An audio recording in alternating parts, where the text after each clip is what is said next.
Hello everyone. Now, in this particular video, we are going to discuss the SQL code in lecture 2.5, that is module 10. Okay. So, if you see in the previous few lectures, we have started with the SQL part. We have discussed how to create tables, what are different data types, constraints, and how to insert the data into a table, right? So, we have discussed all those things. And in the previous video itself, we have discussed about the select clause. Okay. Now, in this particular module, we are going to discuss about the set operations, right? So here you can see a set operations. So the concept is same like what we have discussed in the mathematics courses, like union, intersect, except. The concept is same, but you should know few points regarding the set operations in SQL. So we'll discuss that. Okay. Then how to deal with the null values? What are null values? We'll discuss that.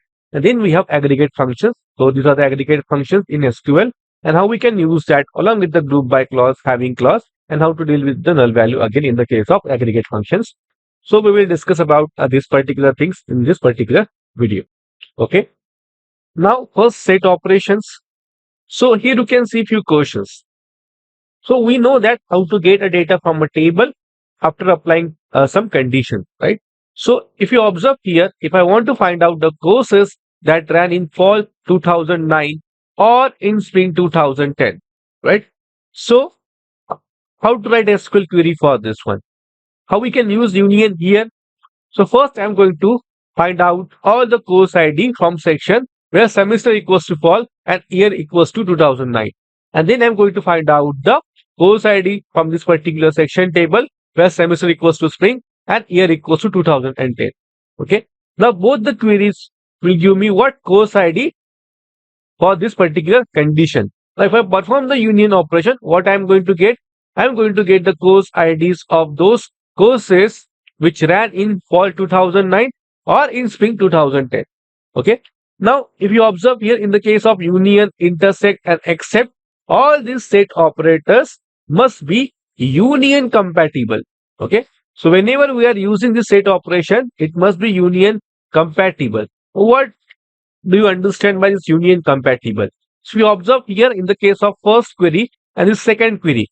Okay, let's say for example first query and second query, and then we are performing the set of between two queries, right? So if you observe here, select course ID, here also select course ID. So in the output of both the SQL query, number of column must be same. So first thing is that number of columns, or I can say attribute, must be same, or I can say attribute must be same. Then only you can perform the set operations. It's not like that if I put name, comma, course ID and here only course ID. So here I will have two attributes and here I will have one attribute. In that scenario, I cannot perform a union operation because union will not be possible between two attributes here and one attribute here, right? So the first thing is that number of columns or attribute must be same. And second thing is that their data type must be same. Okay. Their data type must be same as well. Okay. So, okay. So this is about the set operators. So it should be union compatible. We say union compatible, but it is applicable to intersect, except all the set operators. Okay. So remember, number of columns or attribute must be same and data type of those attribute must be same. Okay. Now here about the union. Now this is about the intersect. Same thing. If I want to find out the courses that ran in fall 2009 and in spring 2010, what I can do? I can simply perform the intersect here. Okay. So based on our requirement, we can perform the various set operations. Similarly, you can see except find courses that ran in fall 2009 but not in spring 2010. Okay. So first I'm going to find out the course ID which ran in 2009 fall semester. Okay. And I'm going to find out the course ID which ran in spring semester and year 2010. Now I have both the outputs. Now I simply want to remove those data from this particular output. So I can use the except clause here. So when I say except, it is basically A minus B.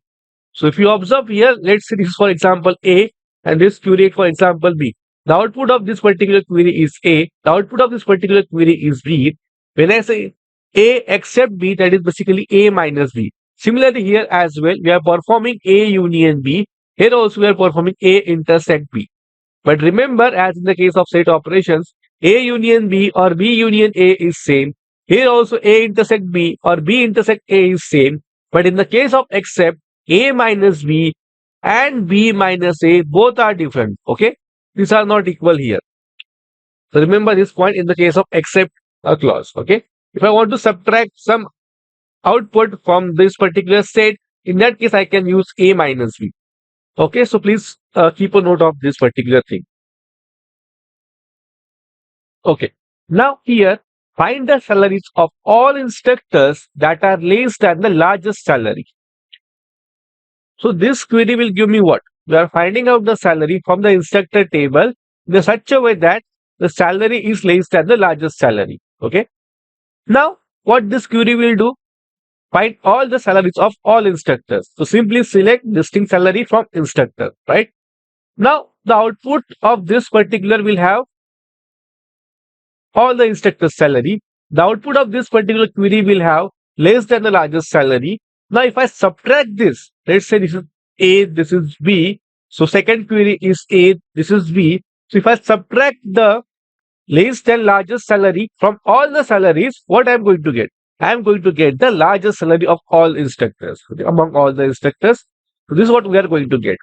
Now let's try to execute this particular query in the PG admin now. Let's see the output here.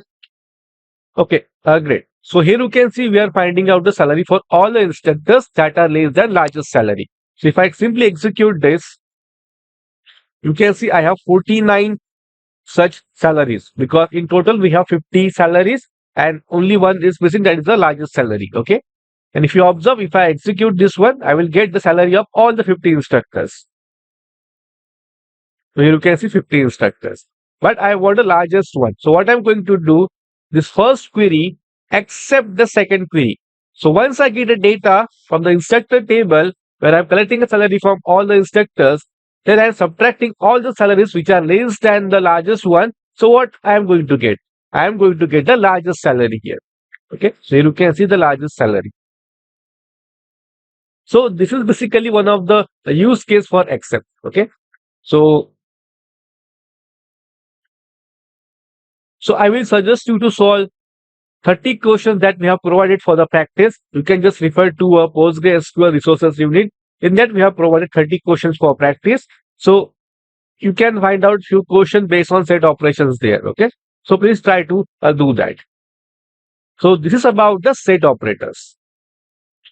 Now, we already discussed about the set operators, but what about the multi-set versions? So what this union, intersect, except will do? Each of the above operations automatically eliminates duplicate as well. So when I say, let's say for example, set A is this one, 2, 2, 3, 4, 5, 5 like this. Okay. This is my set A. Suppose, for example, set B is like this, 2, 2, 3, 5 like this. Okay. And let's say for example, 8 as well in the set B. When I say A union B, it means what? Here, the duplicates will not be there. Okay, so 2 is there, so 2 will be only once. 3 is there, 3 will be only once. 4 is there, 4 will be only once. 5 and 8 like this. This is what I am going to get in A union B. Okay, but you can see duplicates are automatically removed. Same thing in the case of A intersection B. What I am going to get? 2 here, 3 and 5. Okay. Now what about A except B, A minus B? The element which are present in A but not in B, that is what A minus B is. So 2, 2 will get removed, 3 will get removed, 5 will get removed, only 4 is remaining. Okay, that is basically a 4. So this is the output of A union B, A intersect B, A minus B. But what about this one, multi-set version, union all, intersect all, except all? How this works? So suppose a tuple occurs m times in R and n times in S, then it occurs m plus n times in R union all S. And here minimum of m comma n times in R intersect all s. And here maximum of 0 comma m minus n times r except all s. So if you observe, when I say a except all b, okay, so this is a except b, but here I am saying a except all b. Now how this except all works? So here you can see it will remove the one occurrence of that particular element. So 2 will get removed, this 2 will get removed, 3 will get removed, 5 will get removed. But if you observe this 5 in the set A, we have two occurrence of 5, but in the set B, we have only one occurrence of 5. So it is not going to remove the entire here. So duplicate will be retained. So the output of A except all B, that will be 4 comma 5, not just 4, because here we just have one occurrence of 5 here, and here we have 2. Same thing if we have 2 in this case, only 1 times 2, and here in the case of set A we have 2 times 2, then in that case 2 will be there. Okay, A except all B. Okay, so this is how this A except all B works. Remember this point. You can try this in our PG admin as well. Now let's discuss how to deal with the null values. So null is not any value. So simply it means that it is an unknown value or that value does not exist. So we cannot compare null value with anything. We can only check whether the value is null or not. So the predicate is null can be used to check for all the null values. We cannot perform any operation, like for example comparison or any arithmetic operation with the null operators. Okay. So you can see example 5 plus null returns null. We cannot even compare null value with any other value. So simply it means it does not exist. So how to deal with that? If any column, for example, we have this particular name column, instructor name column, we have name A, B, C, and here I just have null, right? And then we have D. So you can see here, find all the instructors whose salary is null. So I want to check the salary column in which the corresponding field is null. So what we can do, select name from instructors where salary is null. So we are only checking whether salary is null or not, okay, for that particular instructors. So remember, while dealing with the null values, only we can check whether that null value is present in the column or not. We cannot perform any operations or we cannot compare that null value with any other value. Okay. So we need to use the is null or is not null operator instead. So if I want to check for which column there is null value, we will get this one. Okay. Or if I want to find out for which value there is not null value, so in that case you can use this is not null. Okay. So you can see a comparison with the null values. So you can simply go through these slides. Now, what about the aggregate function? So we have different aggregate function in SQL. Let's discuss one by one. So first one is average. So if I want to find out the average of some particular column, let's say for example, I have this salary of instructor, right? Salary column. We have few numbers 1, 2, 3, 4, 5, 6, 100, 200 like this. Now if I want to find out the average of this particular column, so I can simply use average and that particular attribute name or column name like this inside the select block. Similarly, if I want to find out minimum value, I can use min function. For maximum value, I can use max function. For sum, I can use sum. And for to count the number of values in that particular column, we can use the count function. Okay. So you can see these functions operate on the multi-set of values of the column of a relation and returns a value. Now let's try to execute and see how it works. Okay. So let's first see the instructor table. So here we have select star from instructor. Okay. Now if I run this query, I'm going to get instructor table and you can see a salary here. Now if I want to find out the maximum salary in this particular column, what I can do? Simply select max salary from instructor. That's it. So it will give me the maximum salary. So if I execute this, I'm going to get a maximum salary. Same for other aggregate function as well. Average will give me average. You can see average here. Minimum will give me minimum salary like this, right? and sum will give me summation of all the salaries in that particular column. Yeah. So sum, if I simply select this sum, the sum will give me summation of all the salaries like that. And count is basically what? Number of rows in that particular column. Okay. And all the aggregate function will ignore the null values. Remember, if any case salary column is having a null value, all the aggregate functions will ignore the null values. So please remember this particular point. Now we have discussed about this aggregate function, right? But how to use that? For example, if I want to find out the name of instructors whose salary is minimum, in that scenario, how I can write an SQL query? So first I need to find out the name. So I will write select name from instructor, right? Now my condition is the salary must be minimum of that particular instructors. So I will filter this output where salary is what? Now this salary is equals to what? Minimum salary from the instructor table. So again in the bracket I will mention select minimum salary from instructor.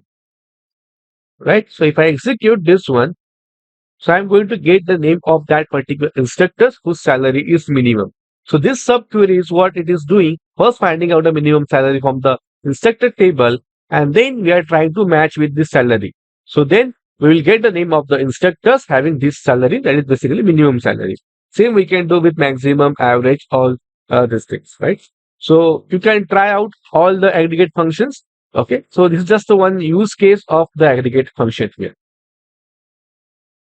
Now here you can see find the average salary of instructors in the computer science department. Now if I want to find out the average salary of instructors from any particular department, so I can simply execute this particular query. So we already discussed about this one. So this will give me average salary from entire instructor table. But what if I want from only computer science table? Then simply add the filter condition there. So where department underscore name will be computer science, and for this department only I will get the average salary. Okay. Here also find the total number of instructors who teach a course in the spring 2010 semester. So I am going to use the count function here because I am interested in the total number. So I want to count, right? Number of instructors. To select count ID. Now why we are using ID here? Because instructors table ID is a primary key that is unique. So if I count how many IDs are there, so I'm going to get the total number of instructors corresponding to this particular condition, right? So select count ID from teachers where semester equals to spring and year equals to 2000. So based on the condition, I will get that particular count as well, right? And here also find the number of tuples in the course relation. So you can see select count star from courses. Count star means what? Simply we are finding out the number of rows in the table. Okay. And if we mention the any attribute inside this particular function, then we are counting the number of rows in that column. So there might be a case like this. For example, let's say I have this one. Okay. I have this four columns C1, C2, C3, C4. All columns have some values. And let's say, for example, this is null and this is also null. Okay. Now, if I use select count star from this particular table, the output will be what? Let's say, for example, in total, we have 5 rows here. The output will be 5. But if I simply change this to select count, and let's say, for example, C3. Now, here I just have 4 entries and fifth entry is null. In that scenario, the output will be 4. So, what I said earlier, that every aggregate function is going to ignore the null values here. That's the difference. Okay. So if I use select count star, so anyway, we are simply counting number of rows in entire table. But when I say select count, that particular attribute, we are finding out number of rows in that particular column. And if the null values are there, then it is going to ignore that. So remember, for this case, count star will give me 5 rows. And for this particular case, count C3 will give me what? 4 rows because it is going to ignore the null value here. Okay, so remember this particular point, and this is applicable for all the aggregate functions. Even if you take the average or sum, it is going to ignore the null value as well for this particular column. Okay, I hope you understand the concept of aggregate function here.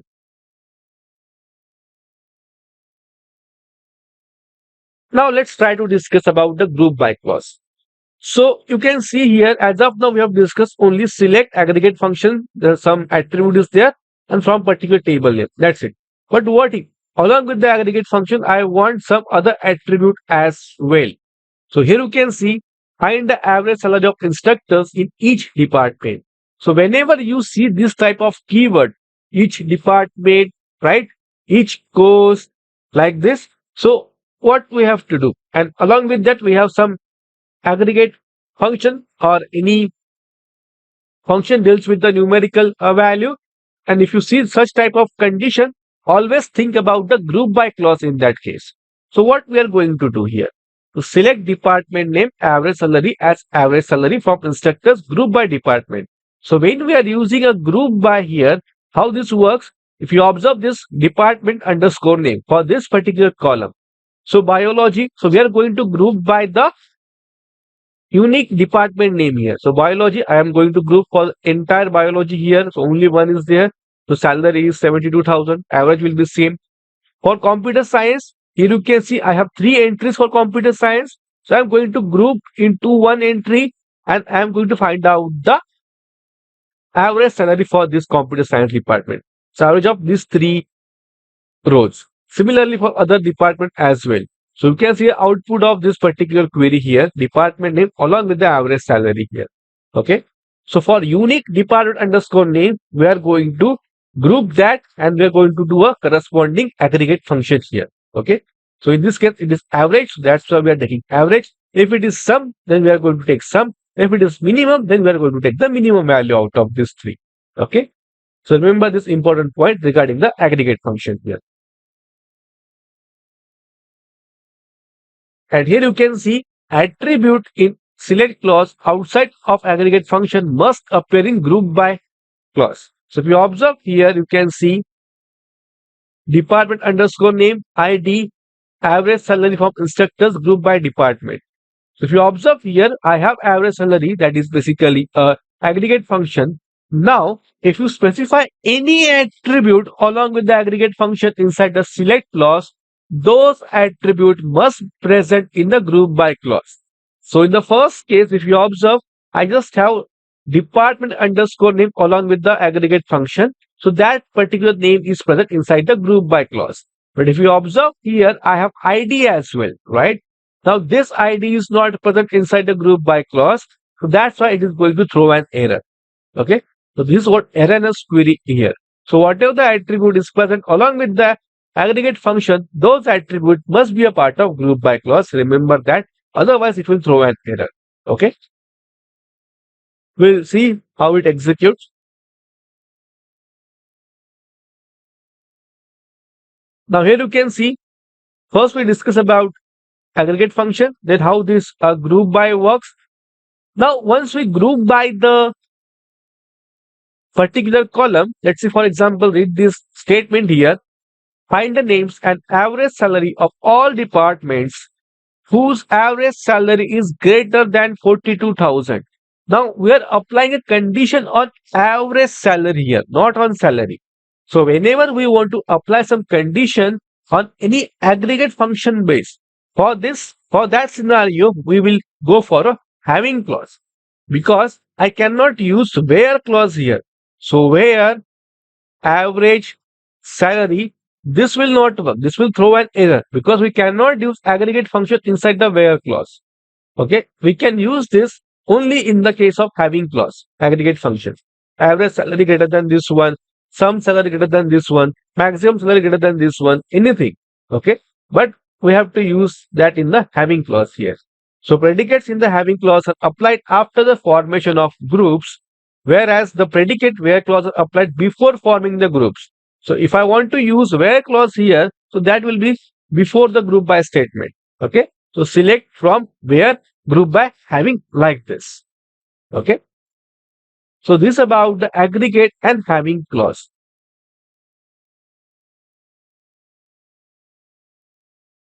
Now here null values and aggregate, like what I have discussed earlier. So total of all the salaries, select some salary from instructor. So I'm going to get the summation of all the salaries. So above statement will ignore the null amount here. Like what I have discussed earlier, it is going to ignore the C3 null values from the C3 column, right? So what I said in the this particular example, C3, right? So this aggregate function is going to ignore this null value in the C3 column. Similarly here as well. So this is going to ignore the null amount if it is present in the salary column like this. Okay. So you can see here all aggregate operations except the count star ignore tuples with null values on the aggregated attribute. So why except count star? Count star means we are simply finding out the total number of rows. That's it, right?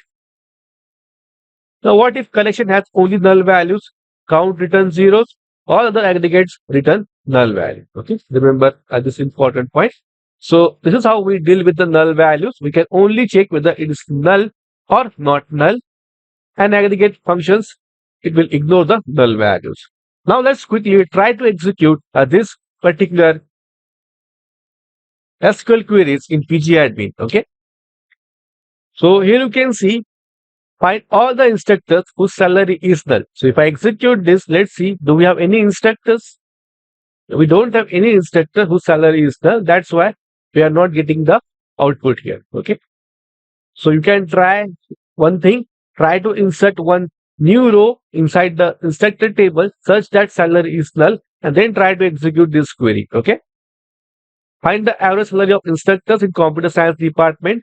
So first, if I execute only this part, so I'm going to get the average salary here. But the moment if I put filter condition here, then I'm going to get the average salary from the computer science department. So if you see here, this is the output for the computer science department. Okay. Now, if you want to find out number of instructors in computer science department, so instead of average, we can use the count function here. So count star, or you can use count ID, both will give the same output because we are interested in number of instructors from computer science department. So if I execute this, so there are two instructors from computer science department. Okay. If you want to see which are those instructors, in that scenario, only select star from instructors.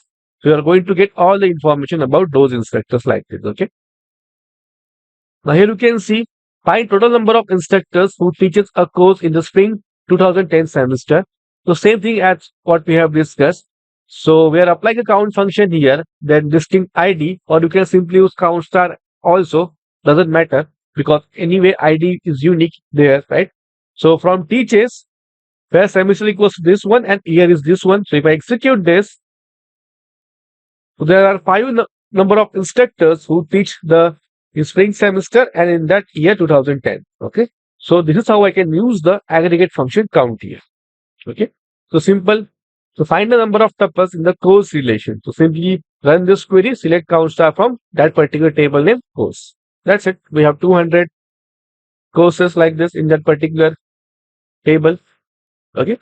So we have 200 rows in that particular table.